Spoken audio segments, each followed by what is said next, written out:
May you find happiness and peace, and may your home stand the test of time. Hello guys, welcome back to my channel. My name is Mary. Today I'll be reacting to Charlie question and answer on transgenderism, California collapse, and running for president. So without further ado, let's get started. Hi Charlie, earlier you were talking about sex and gender, there only being sex, gender not existing.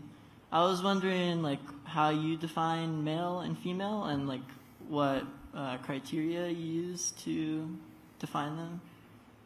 XX and XY chromosomes. Okay. That's true. So with like intersex people then who might be born with like XX chromosomes, but they have An exception to the rule, right? Yeah. Yeah. So One in every 25,000 cases, yeah. But that doesn't make the rule any less true. It's like saying if you see someone with an amputated leg, you say, oh, wow, that's not normal, but you still have something normal to compare that to. It doesn't make that the rule. Yeah, I guess, so my question is more like, if somebody then does have like XX chromosomes, but they're born with like male anatomy, or male anatomy. So they're intersex. Yeah, so would that person be male to you or female? So if they're XX chromosomes with male anatomy, Yeah. I'm not even, how common is that? It depends on like the specific, I think that one's Turner syndrome. So that can be like in 1 in 500 boys to like 1 in 2,500 boys. How do you think they should identify? I personally, in those cases, you know, like you say that there's only sex, but I personally think that those people should be able to identify how they want to identify because it's, you know, like, would you say that that's like an unclear circumstance or? Well, I think that their chromosomes are rather clear, right? Yeah. So And they then, have displaced genitalia. yeah, correct? Well, I don't, okay.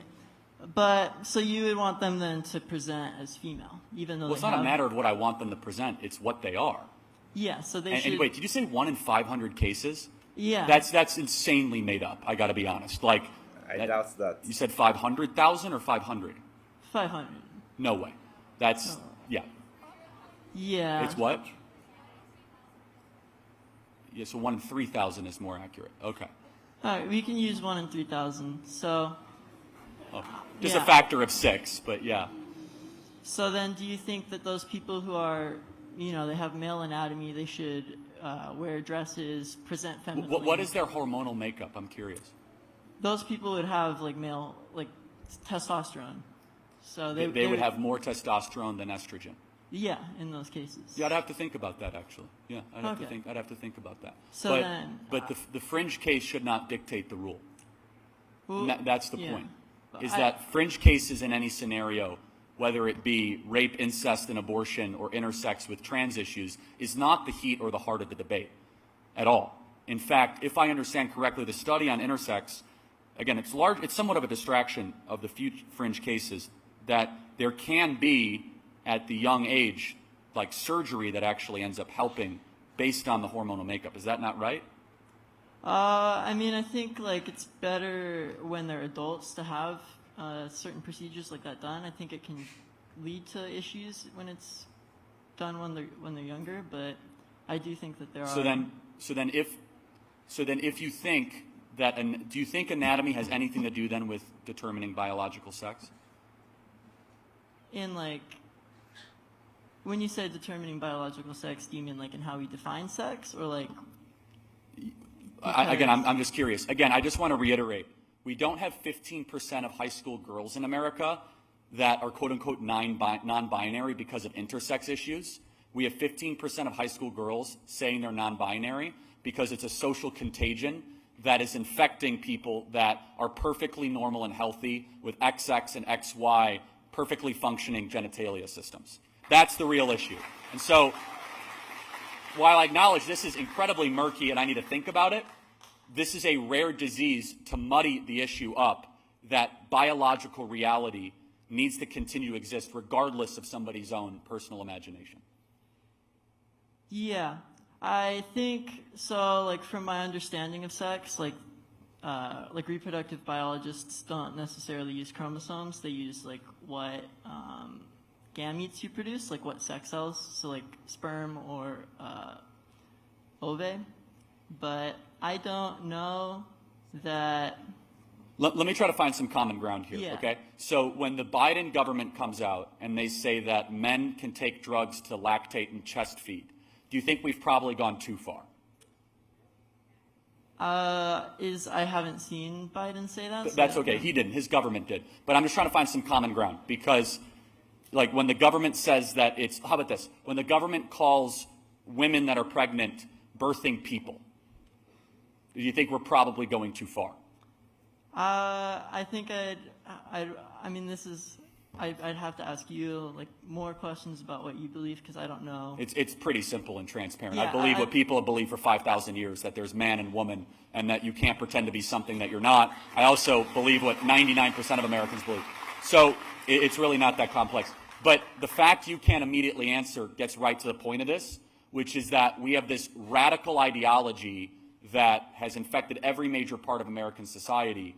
And I don't think we should be focusing on fringe issues or fringe cases when it's literally staring us in the face, and it's a social contagion that is resulting in tens of thousands of people chopping off their genitalia to create irreversible damage for the rest of their life. Thank you so much. Appreciate it. Wow, guys. You know, I feel you don't need to go to university to know this or to be this smart. That is something that Charlie have proven beyond reasonable doubt, especially when it comes to this kind of topic, it's a very, very sensitive part, especially when you have been born with both a male and female, sex organ. I feel in that situation, I don't know how to identify you, if I should call you a man or a woman. But what I heard is sometimes one of the organ is more active, and it's easily detectable at a very younger age, or sometimes doctors allow people to get to a certain age to observe them to know which of these sex organ is more active so that they'll take out the other one. But some people decide to just leave the both of them, and some people actually they do it at a very tender age. But to me, I would advise that they should let those children get to a certain age so that at least maybe puberty stage, so that you will know the organ that is more active, so that you know what you're taking out. Or if they decide to let it or leave it, you can just let them be. But at least it's not a common thing, as something that happen, well, not commonly, but unlike people that are born with just one sex organ and they decide to take it out because they don't want to identify it as that gender. To me, I feel it's more of a psychological issue, because I don't know why you would have something as precious as your organ and you feel like I don't want it anymore. I want to change it to the other sex. To me, I don't know what actually led to it, but I feel it's a psychological illness, because the fact that I'm not doing it does not make it bad. But going through the knife just to make yourself look like what you are not, it's not something anyone should indulge in anyway. But this is beautiful. I love how Charlie broke this down to this guy. He brought up scenarios and Charlie tried to explain everything to him. And when it comes to what he will identify those people born with both sex organ, he said he will have to think about it, because it's a very sensitive issue. It's like everyone has been born in a certain way, or majority of people are born in a certain way. So if you are being deprived of that and you have something different, it shouldn't be your fault. So I get the fact that Charlie don't want to put a sex or a gender to them, because it's not their fault, they were born that way.